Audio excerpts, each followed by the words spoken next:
Proud na proud ako kasi ako isang anak ng Hortelano. At happy birthday, Mr. President!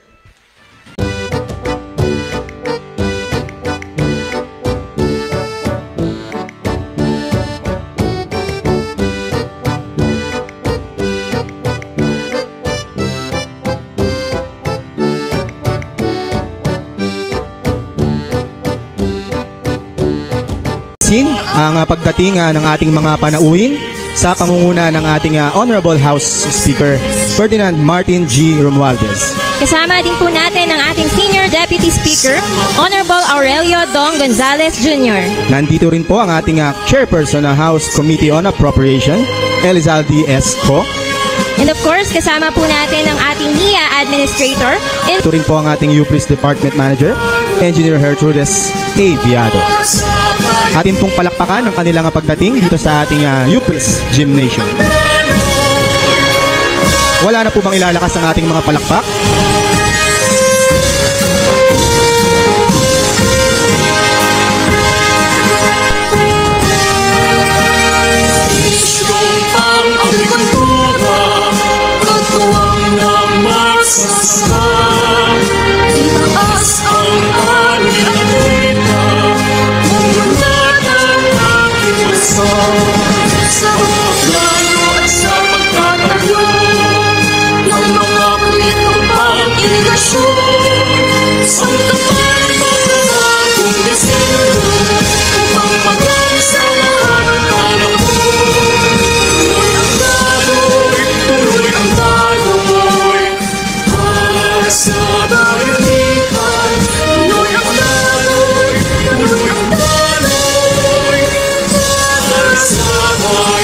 Para po formal na umpisahan ang ating programa, inaanyayahan po ang lahat na magsitayo para sa ating pambungad na panalangin.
Maaari na po tayong magsiupo.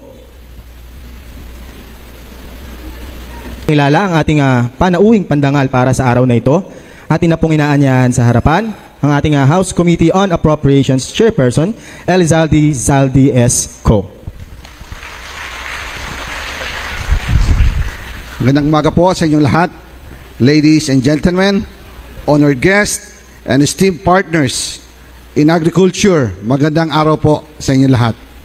Ikinararangal ko pong ipakilala ang ating iginagalang na panauhing pandangal at tagapagsalita.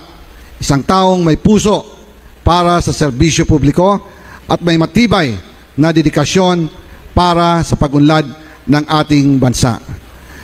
As the leader of the 300-plus strong congressman, he has championed legislative efforts to support our farmers, Katulad po sinabi ni Admin Gilen, yung ligasiya po para sa food security, ang contract farming, kauna-unahang inintroduce po yan dito sa administrasyon ni Pangulong Bongbong Marcos para po ma-achieve ang target na may benta ng mababang presyo ng bigas. Hindi lang po ito para mapababa ang presyo, ligasiya on food security, but also ligasiya sa hospital na magkaroon po tayong maiging pangangalaga sa ating health. Kung makikita nyo po, libre na po ang ating mga pang-ospital, malaki pong pondo ang inilalaan dyan ng Kongreso sa lahat pong hospital, kasama po ang private hospital dahil po yan sa aming Speaker Martin Romualdez at ang kasamahan sa Kongreso. And also, katulad po sa legacy on housing, buong Pilipinas po yan, ginagawa na rin po. Yan po ay dahil din po sa leadership ng aming Speaker. Yan po ang gustong isiwalat ang itong administrasyon.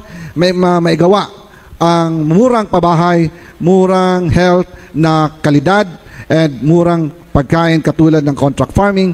Kaya nga po sinasabi ni Admin Gilen, dinoble po namin ang pondo from 40 billion to 80 billion.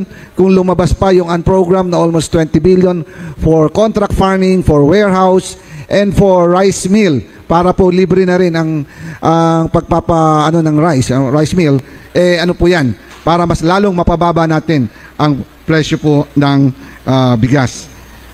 As the leader of 300 plus strong congressman, he has championed legislative efforts to support our farmers. Katulad po ngayon pa lang, pinag-uusapan namin yung rice tarification law na amendment.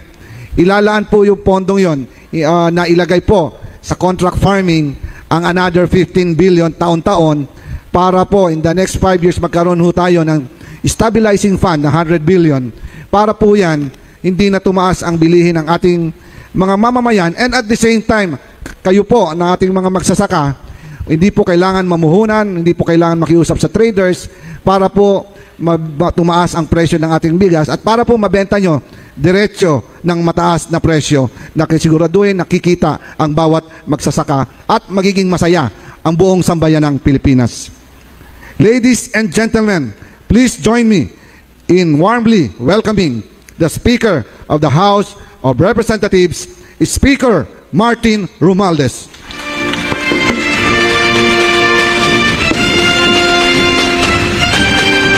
Maraming salamat. Magsiupo tayo lahat at maraming salamat sa ating mahal na chairman ng Appropriations, Ako Bicol Party List, Congressman Elizalde Co.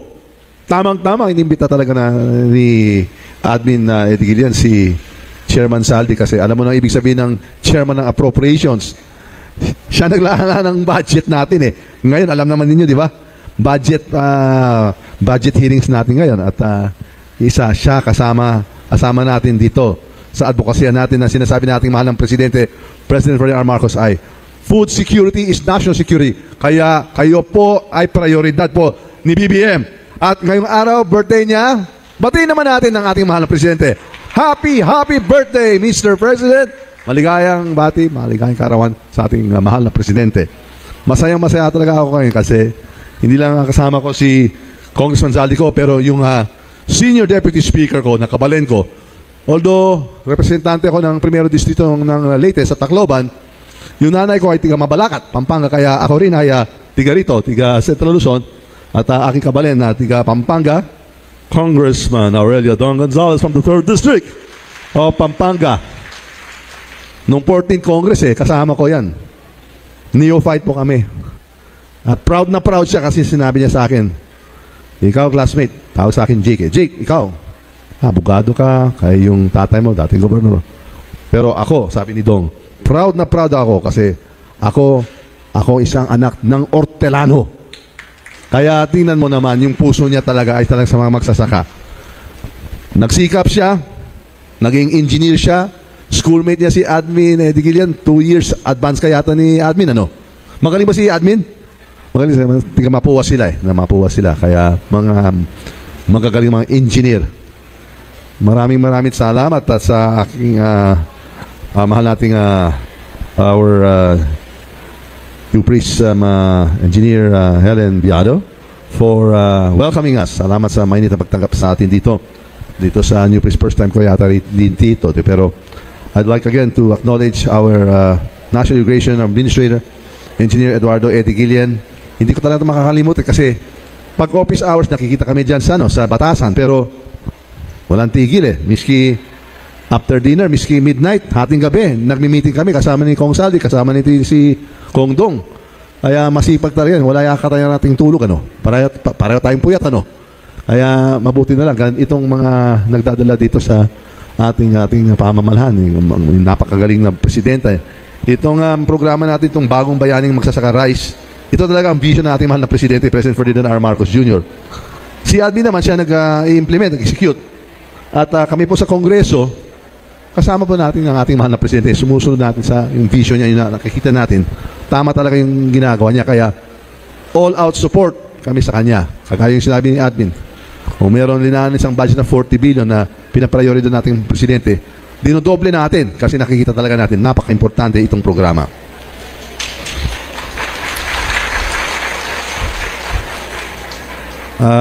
Itong mga National Irrigation Administration Upper Pampanga River Integrated Irrigation Systems Department Manager, Engineer Gertrudis Viado, and officials, our officials from different national agencies, kagaya na po ng DSWD, yung DTI nandito, officers and members of the National Confederation of the Irrigators Association present. Kayo po, fellow government workers, distinguished guests, friends, ladies and gentlemen, lalo na yung mga magsasaka, yung mga mamimili ngayon, magandang araw sa inyong lahat. Ang ilulunsad natin ngayon ang isang matibay na patunay na kaya natin matagpumpay sa anumang hamon kung tayo ay nagkakaisa. Hindi ba, nung nangampanya si BBM dito, nung nakarang eleksyon, parati sinasabi niya, sama-sama tayo, babangon muli. Totoo talaga yan po, nakasama tayo. It was just another day when we made rounds in the several public markets to confirm the key reforms of administration of BBM, particularly showing the slowdown in the food price inflation. Isang araw lang yan, inikot natin ng mga palengke dyan sa Maynila, dun sa Guadalupe, dun sa Farmers Market, at dun sa Nepa Q-Mart. So nung isang araw, nagkita tayo sa mga palengke at personal ko na alamin ang kasalukuyang presyo ng mga bilhin. Kasama natin ang mga mambabatas at mga officials ng Department of Agriculture at DTI. Gayon din ang organisasyon ng mga magsasaka at traders, PRISEM at GRECON. Nasaksihan natin na patuloy ang pagbaba ng presyo ng bigas sa merkado ngayon. Kung dati ay 55 pesos hanggang 70 pesos bawat kilo, pumapalo ngayon sa 42 pesos at 45 pesos ang presyo ng bigas na madalas binibili ngayon. Kaya tinutupad talaga ang ating mahal presidente yung commitment na po niya na dadalhin niya lahat tayo sa isang magandang sitwasyon na ganito na bumababa talaga yung presyo ng bilhin. So yung 42 broken rice, 45 pesos well-made rice. Available na yan sa NCR sa lahat ng mga palengke. Umasa tayo na patuloy ang pababa ang presyo ng bigas sa merkado hanggang itong Disyembre, hanggang itong Pasko ngayong taon sa pagpasok ng harvest season at pagdating ng mga bigas mula sa ibang bansa. Kaya magiging masaya at maligayang ating Pasko. Palakpakan po natin ang mga nating presidente. Today's launch of the bagong bayanihan magsasaka rice highlights the unwavering commitment of the administration to do right by every Filipino, as well as the power of united action to achieve what others thought was impossible. Gaya nga po, ng sinasabi nating mahal na Pangulo sa kanyang nakarang SONA, ang lahat ng ating tagumpay sa ekonomiya ay walang kabuluhan kung ito hindi nadadama ang ating mga kababayan. Ang bigas na abot kaya, ang presyo ay mithin ng ating mahal na Pangulo para sa bawat pamilyang Pilipino. Sa pagtutulungan ng iba't ibang sektor ng lipunan, ang katuparan ng ating mitihin, dekalidad na bigas sa presyong abot kaya ay abot kamay na. Congratulations are therefore in order to everyone involved in this endeavor, especially to our farmers, our irrigators associations, for your solidarity with this administration's aim. Maraming salamat sa ating Department of Agriculture at nakumbinsin natin silang palawakin ang mga pwesto ng mga Kadiwa centers na nagtitinda ng bigas sa presyong hindi lalampas ng 30 pesos. Kagaya itong BBM rice dito sa harap natin, magiging available na yan sa mga iba't ibang mga palengke. Salamat sa DA na magtatayo sila ng mga Kadiwa Center sa mga palengke. Hindi lang sa NCR pero sa bawat sulok ng ating bayan. Sa mga darating na araw at buwan, makikita na ang mga Kadiwa Centers sa mga palengke at supermarket dito sa Metro Manila at sa ibang panig ng bansa. Sa pamamagitan ng ating pagtutulungan, nakakasiguro ang marami nating kababayang Pilipino, mga benepisyaryo ng 4Ps, ang ating mga senior citizens, mga may kapansanan, at marami pang iba na sila ay makakabili ng bigas sa halagang hindi lalampas na 30 piso kada kilo. Tanggapin po ninyo ang lubos at taus-pusong pasalamat ng bansang Pilipinas. Know that this initiative not only impacts not only every individual family, it helps the government's collective efforts to slow down inflation and bring about food security. Ito talaga ang hangarin ng ating mahal na presidente na ibaba ang presyo ng mga bilihin at para magiging seguridad, yung ating seguridad dito sa pagkain ay talagang maging matibay. The House of Representatives, kayo, your representatives, the House of the People, is a strong and steadfast partner of the Marcos administration in this regard. Kami po sa Kongreso, kasama po natin ating mahal na presidente. Hindi kami lumilihis sa vision niya, sa direksyon niya para sa ating gobyerno. Aside from formulating bills that promote the Philippines' welfare, we are also actively exercising our oversight powers, investigating and conducting inspection to unmask hoarders. Dahil sa investigasyon namin sa House of Representatives, nabuwag natin ang mga sindikatong responsable sa pagtaas ng presyo ng sibuyas at gulay noong taon. Nakilala rin natin ang leader ng sindikatong ito at pinaimbestigan natin sa otoridad. Based on the evidence gathered, formal charges have already been filed against those responsible for artificially raising the prices of goods. And we are also coordinating with government efforts to optimize the impact of government programs through the Bagong Pilipinas Servicio Fairs. We have also used our influence to convince our friends in the private and business sectors to join the efforts to contain food inflation. The recent finding that inflation has slowed down to 3.3% last month is a testament to the effectiveness of our united action. Patuloy ang pagbaba ng inflation sa ating bansa kahit na patuloy ang pagtaas nito sa iba't ibang parte ng mundo. Indeed, much can be achieved when we work together. Kaya talaga tama ang presidente. Sama-sama tayo babangon muli. Let our achievement today be another stepping stone for higher and greater aspirations for the benefit of the Filipino people. Sama-sama nating harapin at pagtagumpayan natin ang bawat hamon ng panahon. Para sa ating mga kababayan, mabuhay po kayo dito sa Nueva Ecija, mabuhay ang NIA, Department of Agriculture, mabuhay ang Bagong Pilipinas, mabuhay ang sambayang Pilipino. Maraming salamat po. At happy birthday, Mr. President! Maraming salamat din po sa atin pong Honorable House Speaker para sa isang napakagandang mensahe. At ngayon naman po, inihiling po natin na makasama ang ating mga panauhin dito sa harapan para po sa ating Dahil dadako na po tayo sa pinaka-highlight ng ating programa, ang ating launching and ceremonial selling of BBM Rice.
Okay, maraming salamat po.